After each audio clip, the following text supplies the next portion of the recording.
तुम उसको कुछ नहीं कहोगे, समझ आई? समझ आई या नहीं आई? मैंने कहा ना तुमसे, इसे मैं सब बताऊंगा। नहीं! क्या कर रहे हो? छोड़ो उसे। और सारा कॉन्फ्लिक्ट ही अगर आप देखें तो उस लड़के का इसके ही साथ है, क्योंकि बहन को तो वो संभाल रहा है, उसको अपनी बातों में घुमा देता है, इसको नहीं घुमा पाता है, और ये इसकी सच्चाई बेसिकली सामने लेकर आता है। तो मुझे ये था कि यार मज़ा आएगा जब दो लड़के आपस में आमने सामने होंगे। मैं वही दाई हूँ यार, जिससे तुम लड़ती थी, झगड़ती थी, मारती थी और रोब जमाती थी। फिर रोना वोना बंद करो प्लीज। ये देखो, सारी नाक और आंसू एक जैसे हो गए। ए मुश्ताक जब से ऑन एयर हुआ है, जिस तरह उस पर मीम्स बन रही हैं, जिस तरह उस पर बात हो रही है, फिरोज़ के डायलॉग्स हों, सना के हों, आपकी और सना की कॉन्वर्जेशंस हों, या फिरोज़ कुछ ऐसी बेसिक सवाल करता है रिलीजन रिलेटेड जो आपने शायद मीम्स भी देखी होंगी। सो ये जब शूट हो रहा था तो ऐसी चीज़ें like would you discuss all of this, या आप लोग एज एन उस वक्त ऐसी कोई कॉन्वर्जेशंस नहीं होती थी सेट पर? एक लड़का है जिसको कुछ भी नहीं पता, वो है ही नहीं, ना वो पाकिस्तान में रहा है जिंदगी भर, ना उसको इस चीज़ के बारे में पता है। और लिटरली मैं आपसे मजाक नहीं कर रहा, मैं मिल चुका हूँ ऐसे लोगों से। ऐसे एक बंदे से तो मैं कह सकता हूँ कि मैं उससे मिला हूँ। तो इसलिए मैं कहीं कहीं वो वाले कैरेक्टर को बेनिफिट ऑफ डाउट दे सकता हूँ कि अगर इसने गाया तो चलो शायद ये उस कैटेगरी का, क्योंकि हो सकता है बहुत सारे लोग नहीं मिले, लेकिन मैं क्योंकि पर्सनली मिला हूँ। लेकिन तुम्हें पता नहीं कि महरम बनने के लिए क्या करना होगा? Like that's such an obvious answer. क्या पता वो बन रहा है, मुझे ऐसा लगता है क्या पता वो बन रहा है, क्योंकि अगर आपने वो सुना हो उसकी एपिसोड्स में, उसने कहा है कि जी लिटरेचर और फलाना और ये वो, हालांकि तुझे कुछ नहीं पता लिटरेचर है, तो क्या पता वो सिर्फ उसकी एक ट्रिक है। ये बेसिकली ही इज ट्रिकिंग हर, उसको अपनी जाल में फंसाने की कोशिश, और वो फंस भी रही है। वो आप देख लेंगे, कभी कुछ होता है कभी कुछ होता है। फिर जबकि इसका भाई आके दायान उसको बता रहा है, ये उसको समझ में आ गई है इसकी game. As for the memes, ये अच्छा है, इस पर तो मैं खुद भी हंसता हूँ इस पर तो मुझे भी हंसी आती है कि ओके। ऐसे मुझसे हर वक्त कहती रहती हो कि मुझे शॉपिंग का शौक नहीं है, शौक नहीं है, और यहाँ देखो तुम्हारी इस मेहंदी और चूड़ी के चक्कर में कितना खुआर करा दिया यार, थक गया मैं। हाँ तो मेरी ईद की शॉपिंग है, 30 रोजों के बाद तो ये अल्लाह का इनाम होती है। इतनी तैयारी तो बनती है यार।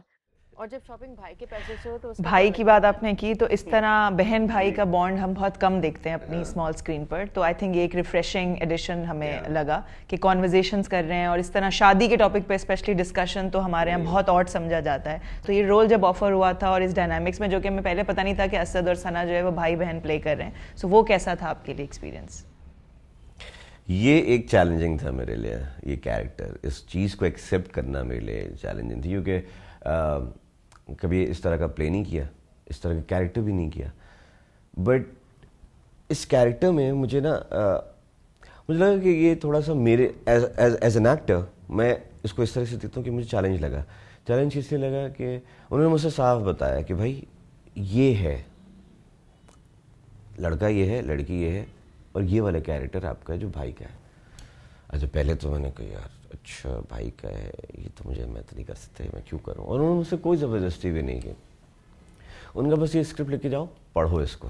मैंने वो पढ़ा तो मुझे ये वो वाला भाई नहीं लगा जो अक्सर हम ड्रामों में देखते हैं कि जी भाई हैं। तो उनको बता दो मेरे बारे में। मैं नहीं बताना चाहता ना आरजू, वो किसी अच्छे घराने में मेरी शादी करना चाहते हैं। अगर मैंने उनसे कह दिया कि मैं अपने किराएदारों की बेटी के घर शादी करना चाहता हूँ, तो वो क्या कहेंगे कि जो लोग वक्त पे किराया नहीं अदा कर सकते उनके घर शादी करनी है, घर में बैठने की जगह नहीं है। मतलब ऐसा मैं नहीं कह रहा, वो कहेंगे। मूविंग ऑन, सिनफे आहन, नौरेज और आरजू की जो इक्वेशन दिखाई गई, जो कॉन्वर्जेशन दिखाई गई, मुझे यकीन है कि बहुत सारे लड़के लड़कियां जो रिलेशनशिप्स में होते हैं they could relate to it.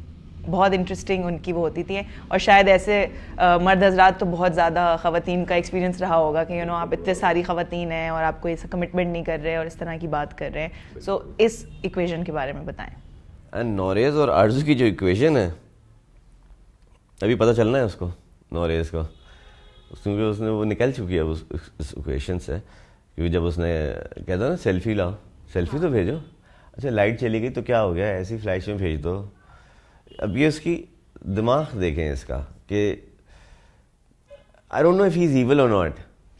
Not really, मतलब he is not evil, he is just doing what he what he likes to do. उसका ये कि जो वो चाहे वो हो जाए। हाँ, बेसिकली वो सोच नहीं रहा, वो चाहता है कि यार मैं कह रहा हूँ तो बस हो जाए ना। मैं अगर इस लड़की को कह रहा हूँ तो ये भी मुझे तस्वीर भेजेगी, ये कह रहा हूँ तो ये भी मुझे भेजेगी। जब मेरा दिल चाहता है मैं इससे मिलूंगा, जब मेरा दिल चाहता है मैं इससे मिलूंगा। मैं कमिट नहीं हो सकता। अभी मैं अपनी ज़िंदगी मैं एंजॉय कर रहा हूँ, मैं अपने उस जोन में हूँ कि मेरे पास पैसा है, मेरे पास शक्ल है, मेरे पास घर है, मेरे पास मेरी बाइक है, गाड़ी है, जो भी है मेरे पास, मैं अपना एंजॉय कर रहा हूँ। मुझे कमिट ना करूँ ना किसी से। सिर्फ आरजू को दिखाया, बाकी 4 लड़कियों को नहीं दिखाया। क्या पता वो बिल्कुल ऐसे ही करता हो उनके साथ भी। तो इसका मतलब ये सच है, ऐसे होते हैं। और मुझे मज़ा आएगा जब ये आखिर में इसके साथ क्या होनी है, तो बड़ा मज़ा आने है। ये मैं बताऊंगा नहीं, लेकिन बड़ा मज़ा आने वाला है। अभी तो बहुत मज़ा आने वाला है।